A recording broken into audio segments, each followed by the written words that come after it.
लागेल तुम्हाला सांगतो हा परवा आमच्या गुरुजींनी एक प्रश्न विचारला गुरुजी आणि मी गावात असं फिरत होतो आणि तिकडून दोन माणसं माग दोन माणसं पुढं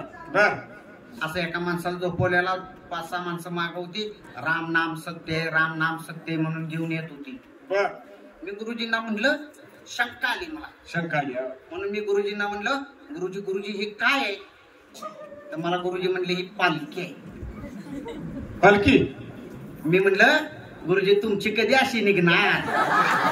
पालखी हाणला असेल गुरुजीने नळे हाणले का मग मी शाळेत उशिरा पोचल्यावर तुम्हाला सांगतो तुम्हाला कोणी सांगितलं मी अभ्यास करत नाही म्हणून सांगितलं तुम्हाला सांगतो बाईंनाच काही मला जाता जाता चिकणी म्हणाली सोपान चिकणी तुमचा भांड्या काय अभ्यास करत नाही सोपान काकांनी सांगितलं तुम्हाला हा त्यांचा पण बंड्या अभ्यास करत नाही मग तो बंड्या का ह्यो बंड्या योगाला बर तुम्हाला काय सांगितलं सोपान काकांनी बंड्या आमचा अभ्यास करत नाही अहो अभ्यास करत नसतो तर चष्मा लागला असता का मला सांगा शो कसा चष्मा अभ्यास करून करून चष्मा लागलाय तुम्हाला सांगतो मॅडमनाच काही येत नाही मॅडमला काय येत नाही काय माहितीये का त्यामुळे त्यांचा बंड्यान मी अभ्यासच करत नाही शबासर बंड्या कसं आहे माहितीये का मॅडम काय शिकवते ती आमच्या डोक्यात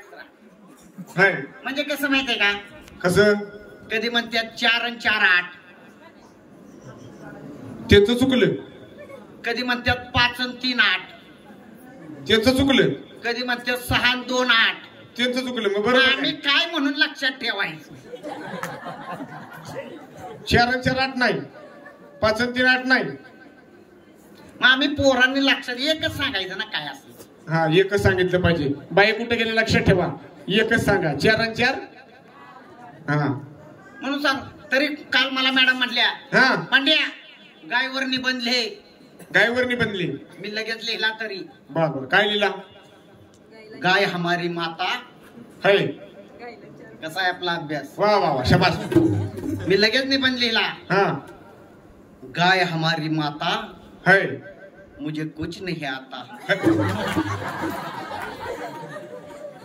गाय मेरी माता मुझे कुछ नहीं आता झाला निबंध त्यांनी मार्क पण तशी दिली काय म्हणले बैल तुम्हारा बाप है मार्क देना है पाप म्हणजे बाई हुशार आहे तुम्हाला सांगतो हुशारा शाळेत गेल्यानंतर मॅडमने मला वर्गाच्या बाहेर काढलं मला म्हणले बंड्या शाळा काय तुझ्या बापाची आहे का हो बरोबर आहे बंड्या शाळा काय बापाची आहे का मग काय सांगितलं मला शाळेतनं बाहेर काढला हा पण आपण काय लवकर घरी गेलो नाही बर तिथं पारावर बसलो पारावर चिकनवाडीच्या बसलो बर तिथं बसलो हा तर तिकडून अहो पण मग तुम्ही मला रडत यायचं कारण विचारलं नाही का रडत आला तिथून कोणी मारलं ती विचारलं कोणी मारले मला विराजनं मारलंय मगाशी कुठे विराज चिकने बघा तू विराज तू आपला तू लाल टोपीवाला बाई बघू केवढा आहे विराज मारून झोपतो मगाशी इथं पंक्तीत मला मारला आणि घरी पळून गेलाय काय रे विराज तरी मी सांगतो त्याच्या आईला घरी सांगाय गेलेलो बर काय त्याची तक्रार मी बाहेर हाक मारली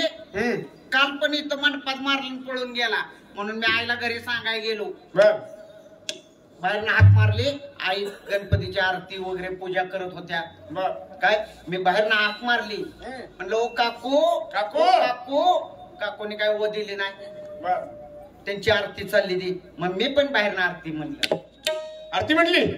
अरे वा आरती ऐकायची का कुठली आरती बघू जे देव जे शेजारचा काकू तुमचा विराज वडतो गांजा तपाकू जे देव जे शेजारची काकू तुमचा विराज वडतो गांजात जे देव जे गल्लीतल्या काकू तुमचा विराज वडतो गांजा तंबाखू वडतो शिव्या पण देतो त्याच्या बापाचं आम्ही काय खातो जे देव चांगली आरती अर्ध्या